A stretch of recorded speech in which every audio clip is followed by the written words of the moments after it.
is not going away. This is the Ron Paul Liberty Report with Ron Paul, Daniel McAdams, and Chris Rossini. We are all ambassadors of the Ron Paul doctrine, and it's so simple. Just tell the truth. An idea whose time has come cannot be stopped by any army or any government.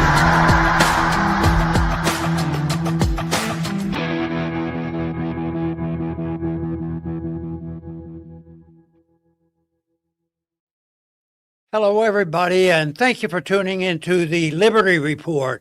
With us today, we have Daniel McAdams, our co-host. Daniel, good to see you this morning. Good morning, Dr. Paul. How are you this morning? You want the truth? Yeah.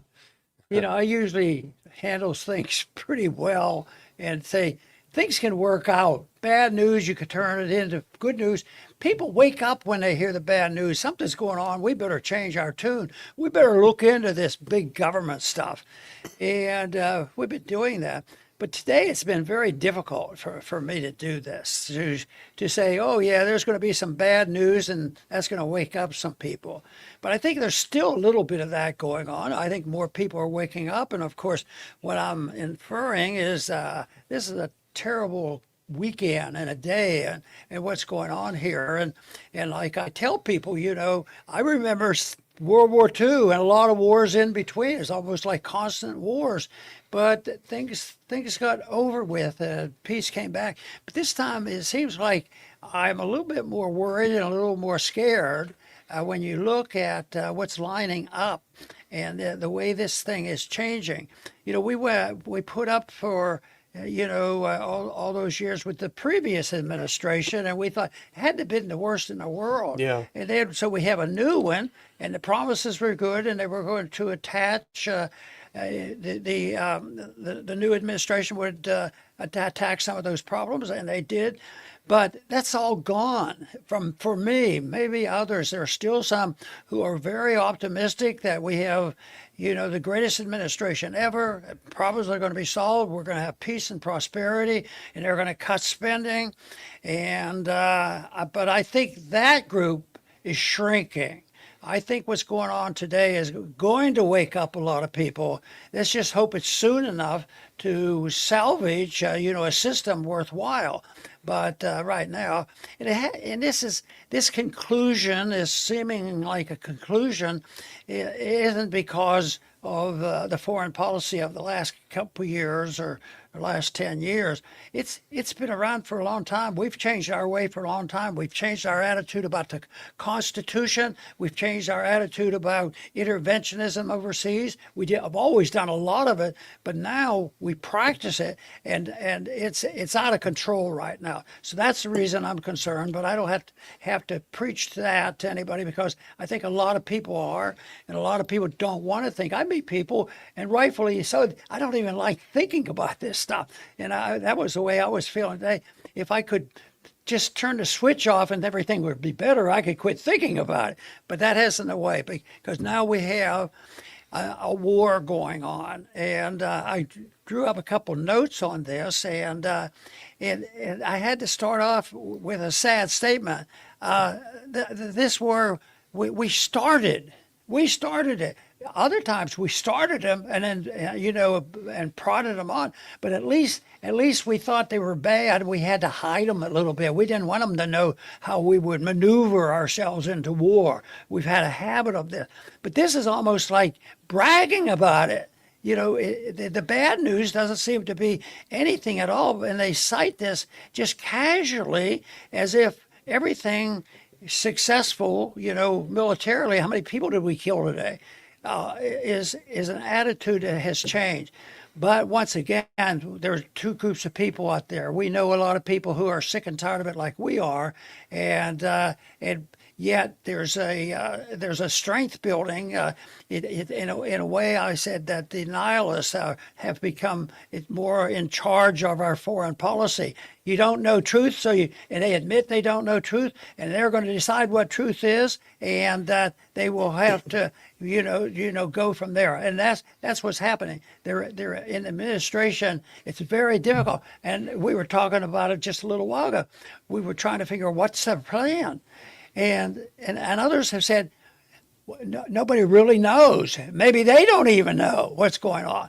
But all I know is that this is a dangerous situation. And I said it the other day that I think I have a lot more concern about what's happening now than when I was drafted during the Cuban Missile Crisis. And, that was a big deal. But it's still to me back then, it seemed like it was a little more civilized. But right now, you just don't know what's going on. And the toughest part for me is that I spend a lot of time pointing out at the flaws in our policies, and nobody likes to attack their own country. And I don't think we should say that we're attacking our country. We're attacking these ideas that a few people have had the influence on it, and something's brewing, and something bigger is going to happen. And one thing that caught my attention, and we talked about it already, and that is the shift of this simple little weekly war was going to be over quickly, and all of a sudden, they're admitting, the people who brag, this is a weekly deal, a month, we can do this in a couple of weeks. And all at once, this might take a couple of months, who knows? And the truth is, they don't know. And I think there are already some surprises that there's much greater resistance coming from Iran than the administration ever dreamed. Yeah, it's a good point that you mentioned it's not our country, because they always want to manipulate patriotism. The people who take us into unconstitutional wars, by definition, are not our country. They're not patriots. They're outlaws, is what they are. So we who stand up and defend the Constitution are the ones that are our country.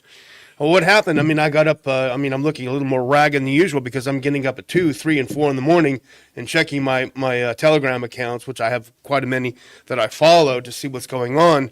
But I woke up Saturday morning and I clicked on my Telegram that I first thing in the morning watch, and there's almost 300 new messages from when I went to bed a few hours earlier. So I know something really big is happening. And really what it is, in many ways, it's disgraceful for the U.S. because the Iranians were lulled into participating in a new round of talks. Last time, in June, they were lulled into participating in talks, and just a couple of days before those talks were to continue, there was an Israeli sneak attack followed by the U.S.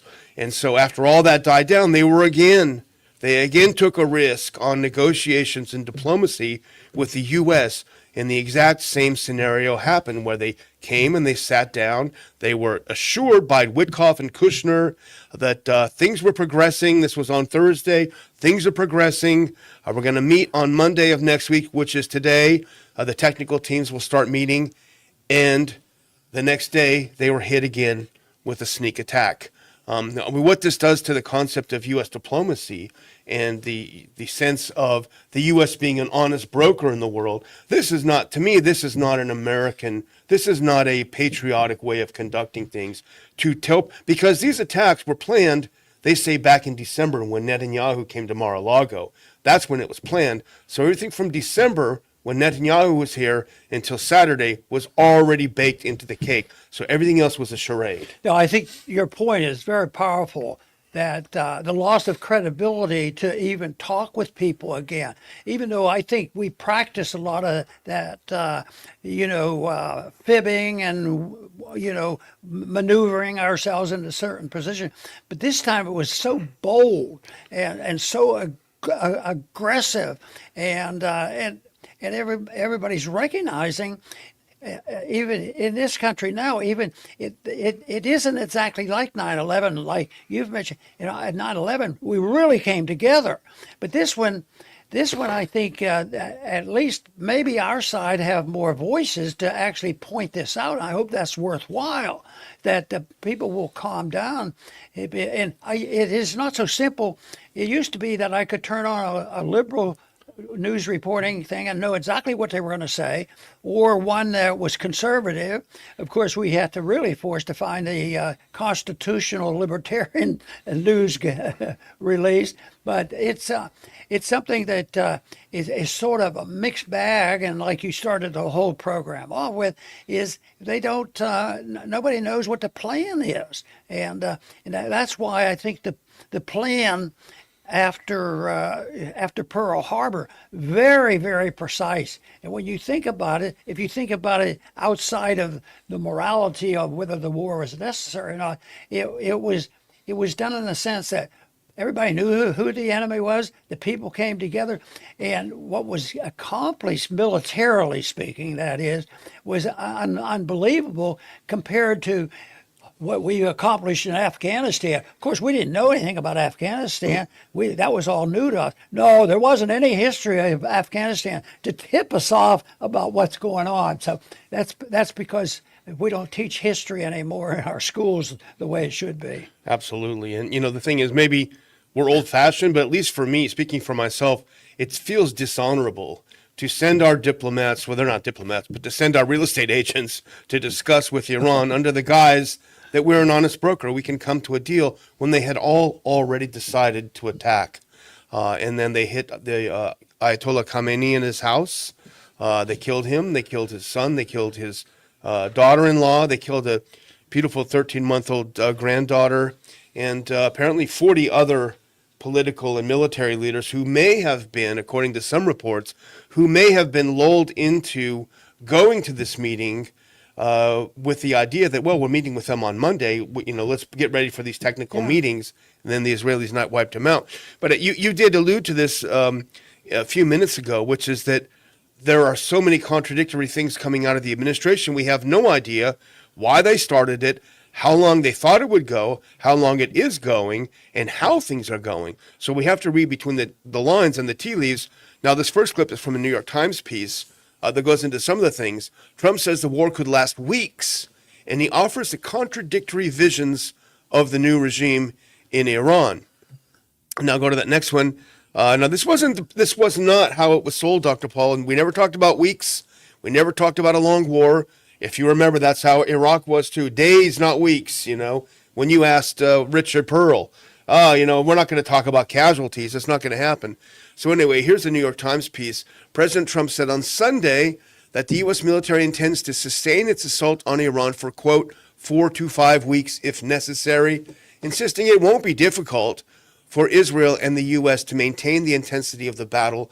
Apparently, nobody told him about our shortage of missiles, Dr. Paul.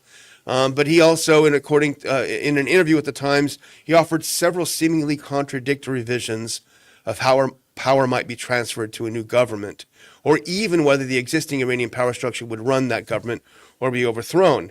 And now go to the next one. And here's the problem. Here's what the neocons sold him. And this, I would bet money on this, Dr. Paul. They said, Mr. President, it'll be just like Venezuela. We've got everything going. It'll be fine. And here's the New York Times saying, among the options he suggested was an outcome similar to what he engineered in Venezuela, in which only the top leader was removed and much of the rest of the government remained in place, but they were willing to work pragmatically with the U.S. And so again, he said, it's not going to be a problem. Go to the next one. It's not difficult. We have tremendous amounts of ammunition, President Trump said. We have ammo stored all over the world. He's going to find out pretty soon that that's not the case. So anyway, 4 to 5 weeks at the tempo that it's going right now will be not sustainable. I watched so many missiles being launched over the weekend. I'm half blinded, but you see the Israelis firing 8 or 9 interceptors for one hypersonic that comes down and still hits. So if you have a limited amount of those, and with each missile the Iranians are firing, you do 4, 5, or 6 interceptors and they miss, you've got a problem. And the other thing that's been eliminated as an option is what appeared during the Cuban crisis, and that was we had Kennedy and Khrushchev, and I stated that there was probably a little bit more sense of civilization back then because they actually talked to each other, and there were nuclear weapons involved.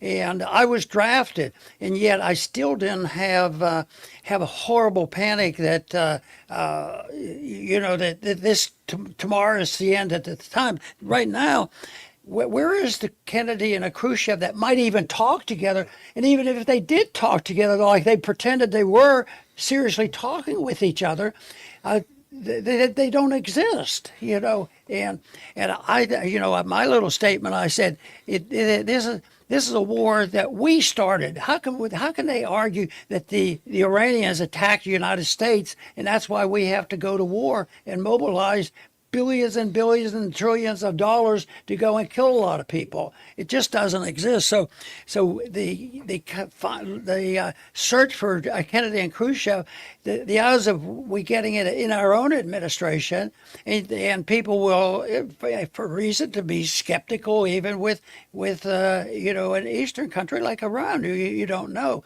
but it's just not there, and so you have to look at how is this going? And it's not, for our position of working toward peace, it's not going very well for us. There was a couple of things that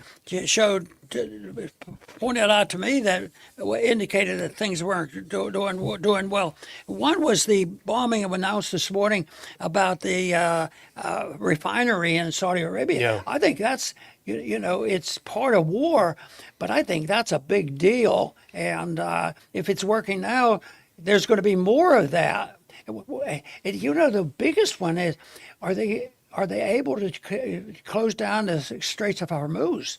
If that happens, there's going to be the people will say, "Oh, here comes the inflation. We have to put on price controls to prevent this from happening." Totally missing the whole point, But things like that will play havoc with us on top of our inflationary monetary system that we have. Well, really, in effect, the Straits of Hormuz have been closed. Iran didn't announce it as such, but as you know, the market takes over. And when a few of those tankers were shot at, I don't know that any of them were hit, but over the weekend, Lloyd's of London immediately increased the premiums by 50%. So nobody can afford to buy the insurance to go through there now. So effectively, the market has closed the Straits of Hormuz. They're getting a hint. Yeah, and we're going to see it at the pump very, very soon. I want to go over a couple more things in the New York Times article, because what this points out, at least to me, is that there was very little planning, or at least the president doesn't understand what he was getting into. Go to this next one. During the roughly 6-minute call with the New York Times, Trump said, now here's the confidence that he always exudes. He had 3 very good choices about who could lead Iran, although he declined to name them. Earlier on Sunday, Iran's top national security official, Ali Larijani, said that an interim committee would run the country until a successor to the supreme leader, who was assassinated, was chosen. Now, here's the part where he's pressed for his plans. This is not what you base a military strategy on. If you go to the next one, here's what President Trump said. When pressed on his plans for a transition of power, Mr. Trump said he hoped, I'm going to stop at that word, Dr. Paul, because hope should never be in a military plan. Mr. Trump said he hoped Iran's elite military forces, including the Islamic Revolutionary Guard Corps, who have held substantial influence, would simply turn over their weapons to the Iranian populace. Quote, they would really surrender to the people if you think about it, he said. It was those same security forces who opened fire on the street protesters. So basically, Dr. Paul, this is a strategy built on President Trump hoping that they would simply give up power, quote, to the people. And as you pointed out in your column this week, the people are the ones who in the millions are in the streets, not demanding an overthrow, but mourning the death of their leader, as we would do here if something like this happened to our leaders. Now, you brought my attention to this excellent map that was put up, and this is dramatic. You're not going to see this too much on the mainstream media because they are, of course, pro-war. They don't want you to see what's happening. But these are the attack sites in the region. The yellow is where the Iranians have attacked U.S. facilities in these different countries. And the red is, of course, where the Israelis and the U.S. have attacked. Now, if you look at that closely, you can see literally every single U.S. military installation in the Middle East has been hit. And over there in the middle on the far left, that's, if my eyes are correct, that's Crete, or Cyprus, I'm sorry, where the British have a base. And some of these bases, I've seen pictures, satellites of Kuwait, the base is completely demolished, Dr. Paul. In Qatar, the radar systems are out, et cetera, et cetera. This is serious. You're talking hundreds of billions, if not more, dollars in damage to these bases in the region. You made that point about the naive things that, well, I hope they're going to do this, that they're going to get scared and they're going to do this for us. They'll listen to us. But I think that what they're doing is making it tougher. I think you buckle down when you've been attacked, and I think there's even though there was an attempt, and we had a token agreement until it was canceled out. At least they were having a more civilized conversation.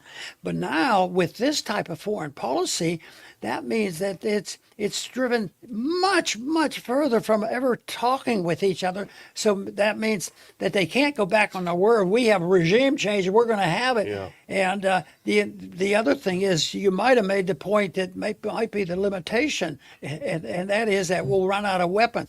And I was taught when I was in grade school, listening to the talk about World War II and when it was over, it was explained on the radio that it was because we had mass production, we had technology and weaponry, and we could outdo the Japanese and the Germans together.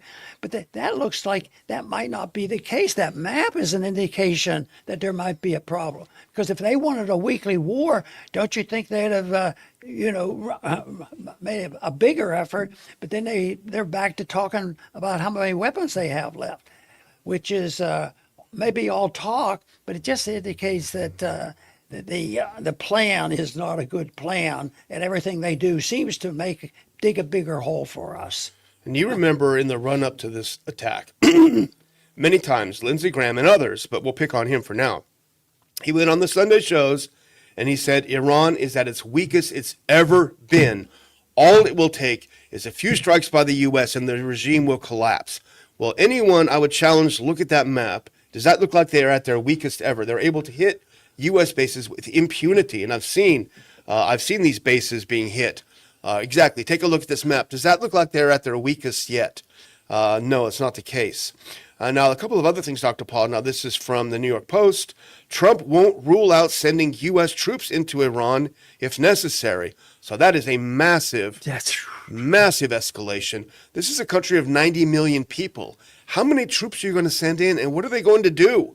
What are they going to do? You're going to send in 5,000 Marines? I mean, it's crazy. Well, Reason has a good piece out, too. Matthew Petty has something, and this is important to keep in mind because this is the sense that we get this morning, that they are panicking in the Pentagon and the White House because everything they're saying is not sticking. The goalposts of the Iran war keep shifting, writes Matthew Petty. Trump and his team can't get their story straight on why they started the war, how long they plan to fight it, and whether they'll put boots on the ground. If you go to the next one, they can't get the story straight. Over the weekend, they gave a series of explanations for why they attacked when they did. Number one, it was to preempt a possible Iranian attack, which wasn't true, to join an Israeli attack that was going to happen with or without the U.S., or to take advantage of a fleeting opportunity to kill the Iranian leadership, or to punish Iran for failing to give in to U.S. demands. Well, I have that first clip, and this is from CNN. This whole idea that was floated by the White House, Doctor, you might want to grab your earpiece. It was floated by the White House. We attacked when we did because Iran was ready to launch a preemptive strike against us. Well, that's turned out to be false. Let's put on that first clip and listen to what CNN has to say. Yeah, Caitlin, just like most of the administration's explanations for why now, why was this operation against Iran launched now, this briefing happened in private, but we're told that Pentagon briefers did make a stark acknowledgement, and that was that no, there was no indication that Iran was preparing to preemptively strike U.S. bases in the region in anticipation of some sort of an attack from American and Israeli forces. And that's something that senior administration officials had said on Saturday that they believed was true, and that was something that contributed to the timing of this operation. So raising more questions still as the president we haven't heard from him about his reasoning, his justification, and his plan going forward as this military operation continues. There's something in here. Stop. There's one thing that you could almost, because of the way he delivered that, you could almost ignore the importance of this. But the White House said we had to attack when we did because they were ready to attack us. The Pentagon said, no, that's not true. So you have an administration that's divided against itself. They can't get their story straight. You know, there was somebody expressed that a dream came true by the person called Netanyahu, 40 years he's been 40 waiting. years, he said, yeah. 40 years he's been waiting for this, and he was gleeful on how many Iranians he was going to kill. And but when we refer to the map that we looked at earlier, did you notice where the biggest clump of bombs hit? Where the most hit, it looked like 10 or 15. You couldn't count them. There was somebody, and that was in Israel. Oh yeah. So this whole thing, maybe that 40-year dream of wiping somebody off the face of the earth may have turned into a nightmare, and unfortunately is going to turn into a nightmare. Is in the process of turning into a nightmare for a lot of people on both sides. Yeah, and the administration continues to spin it. Here was Pete Hegseth. You said you couldn't watch it. I didn't watch it, but here's what he said this morning. Now talk about someone being either extraordinarily duplicitous or out of touch with reality. Play that next clip. I'm going to play a couple after that too, to get through some of these clips because we're running out of time here. Let's listen to Hegseth this morning. Our own. We didn't start this war, but under President Trump, we are finishing it. Yeah, he's a bumper sticker guy. That's it. He's a blow-dried bumper sticker guy. We didn't start. Yeah, you literally did start the war. There was even a note on X saying, well, in fact, you did start the war. But I want to do a couple of Lindsey Graham because we know that he was the one who pressured Trump the most. Trump, who now hates Thomas Massie, hates Senator Rand Paul, loves Lindsey Graham. Here's what Lindsey Graham was saying over the weekend in some of the shows. I'll put this first one on. What comes next? I hope and pray it's better. I believe it will be, but I know this. Iran can't hurt us today like they could yesterday, and this operation was about taking those threats off the table. I will be glad to help to the extent I can, you people in Iran, but we're not going to own rebuilding Iran. That's up to the Iranians. We can be helpful, but it's their decision to make. This is not Iraq. This is not Germany. This is not Japan. Yeah. We're going to break it, but we're not going to fix it. Now, here's the other one, just really quick. Listen to his attitude about, right now, at least 4, my guess is there's going to be a lot more, 4 fallen service members so far in this operation. Listen what he has to say about these. Listen to this next, you might want to put that in, Dr. Paul, and listen to Graham on the 4 dead American service members. So I know the fallen would want us to continue. I know their comrades are ready to get back in the fight. We'll never be safe if our enemies believe we cannot. I know the fallen would want us to continue. Isn't that such a... There's no words for it. Sick. There's no words for it. And I want to do one last one, Dr. Paul, because, and I've looked at hundreds of these, trust me, but this is one example. This is Jerusalem last night. Now, again, as I mentioned, how many interceptors go up? And the hypersonic Iranian missiles are still able to get through. And for people to say that that this is not accurate, this is accurate. Even Grok said it is from last night around Jerusalem. They were filming this. So these are the Israelis filming Iranian missiles. You might want to put in your earpiece, Dr. Paul. Let's play some of this clip. I'll let you know when to stop.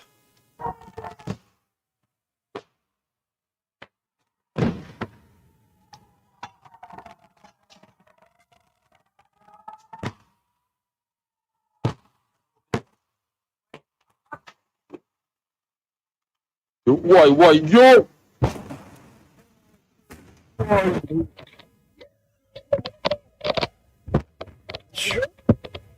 This is Israel, Dr. Paul. This is Israel getting hit.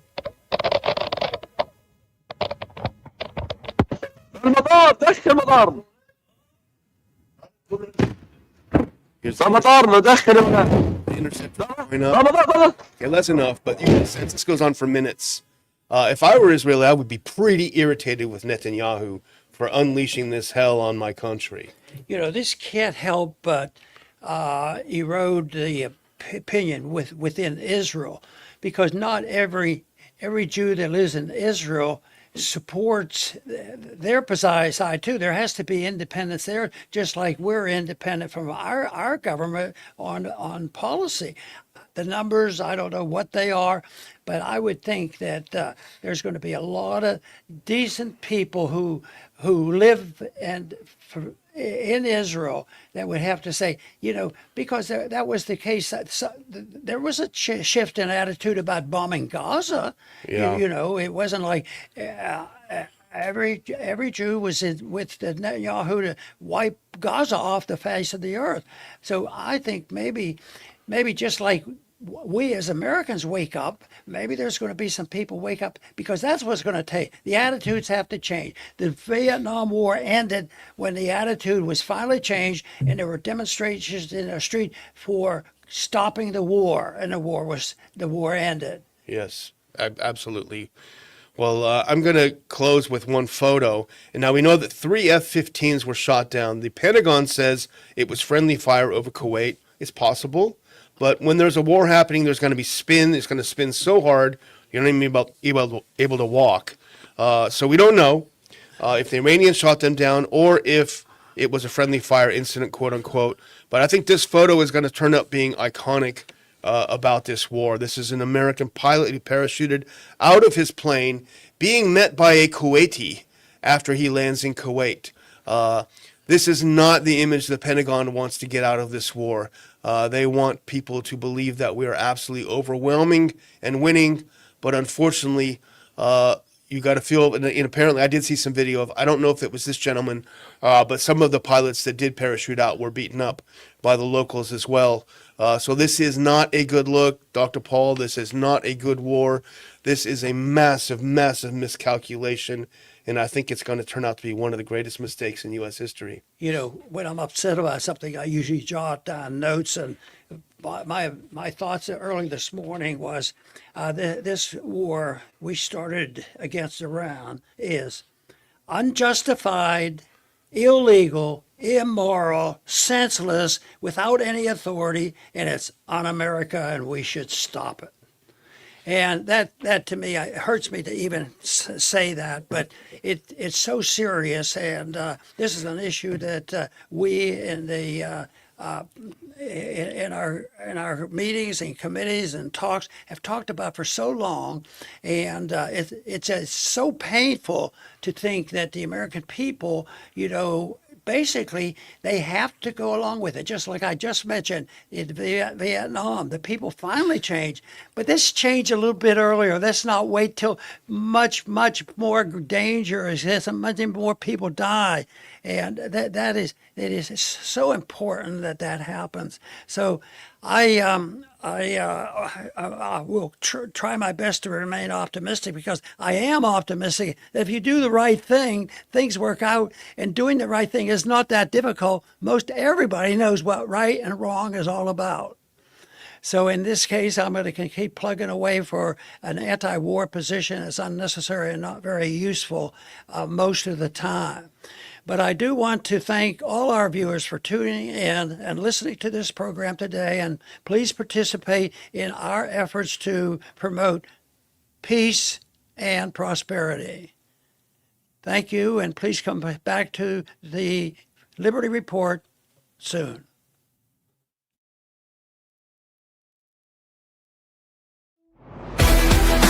Thanks for watching the Ron Paul Liberty Report. Like and subscribe to help spread the message. And until next time, live free. This country is in a rebel